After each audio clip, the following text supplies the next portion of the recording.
Hello viewers, अस्सलाम वालेकुम। आप देख रहे हैं पीबीआई ऑफिशियल, मेरा चैनल अदील अजहर का। और जिस तरह से आप लोगों के लिए नई नई इन्फॉर्मेटिव वीडियो लाता रहता है, इस वीडियो को भी आप एंड तक देखिएगा।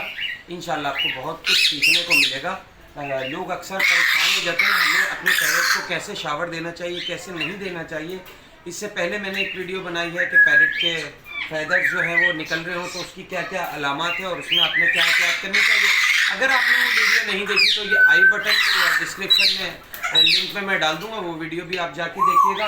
अक्सर लोग परेशान हो जाते हैं, फीमेल सब्सक्राइबर हमारी, मेल सब्सक्राइबर हमारे, और वो पैरेट के साथ कुछ मिसहैंडलिंग कर जाते हैं। तो वीडियो शुरू करने से पहले ये सब्सक्राइब का बटन आ रहा है, ये बेल आइकन का बटन आ रहा है, सब्सक्राइब दबा के बेल आइकन को दबा लें, ऑल पे क्लिक कर दें, ताकि जब भी मैं ऐसी अच्छी वीडियो डालूंगा उसका नोटिफिकेशन आप तक आता रहेगा। अगर आप बेल पे जाके ऑल पे क्लिक नहीं करेंगे तो आपके पास नोटिफिकेशन नहीं आएगा। अपने टॉपिक की तरफ वापस आते हैं, और हमारा टॉपिक है आज का कि लोग परेशान हो जाते हैं कैसे अपने पैरेट को शावर देना चाहिए। देखिए, अक्सर लोग कर जाते हैं शैम्पू से नहला देते हैं, साबुन से नहला देते हैं, या कोई बेबी सोप होता है उससे नहला देते हैं। इनके लिए साबुन, शैम्पू ये चीज़ें नहीं बनी हैं।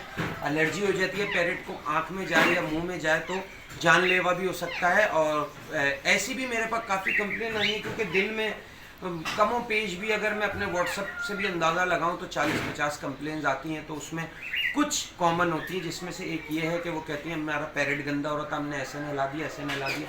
पहले भी मैं आपको बता चुका हूँ, फिटकरी के पानी से आप शावर दे सकते हैं। फिटकरी मिश्री की तरह से होता है एक डला। अक्सर नाई जो है वो इस्तेमाल करते हैं, जब हम मेल्स शेव कराते हैं तो वो उसके लिए इस्तेमाल करते हैं।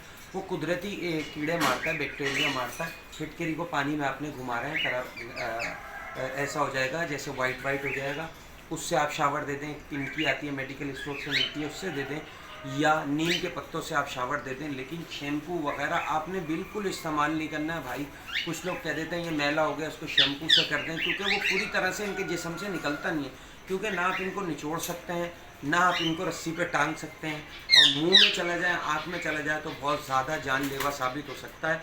ये एक्सपेरिमेंट अपने तोतों के साथ बिल्कुल नहीं करा करें। देखिए, इससे मिसहैंडलिंग करते हैं तो तोता आपका फैदर्स भी ख़राब हो जाते हैं, उसकी आँख में चला जाता है तो आँख ज़ाया होने का खतरा भी रहता है। दूसरा ये होता है कि बहुत ज़्यादा सूज जाती है, क्योंकि वो खुजाता है, कहीं पर रगड़ता है आँख को, क्योंकि उसे चैन नहीं मिल रहा होता। इनके तो हमारी तरह हाथ नहीं होते ना, विंग्स होते हैं। तो इसलिए जो है पैरेट बहुत परेशान हो जाता है। गंजे भी उगते हुए देखे हैं मैंने काफ़ी तोते के, वो शैम्पू से नहलाया था तो वो शैम्पू रिएक्शन कर गया, क्योंकि शैम्पू बालों के लिए बना है। हमारे बालों कुछ और स्ट्रक्चर के हैं, इनके फर कुछ और स्ट्रक्चर के हैं। क्योंकि ज़्यादातर ये होता है कि मेरा काकाटू ऊपर बैठा हुआ है, वाइट तोते ज़्यादातर मैले हो जाते हैं। उसमें आपने एहतियात ये करनी, जब भी आप अपने ऐसे पैरेट को हाथ लगाएं तो हाथ धो लें आप, अगर मैले हो रहे हैं या मिट्टी में हो रहे हैं या जिस जगह वो रखा है उस जगह को साफ रखें। ऐसी नौबत ही ना आए कि आपको शैम्पू करना पड़े उसको या साबुन करना पड़े। तो इस टॉपिक पे वीडियो बनाना बहुत ज़रूरी था भाई। अपने तोतों को साबुन, शैम्पू ये चीज़ें यूज़ नहीं करनी है, चाहे वो कैट्स की हों, चाहे डॉग्स की हों, चाहे वो बेबी की हों, मतलब ह्यूमन्स के, इंसानों के जो बच्चे होते हैं उसकी।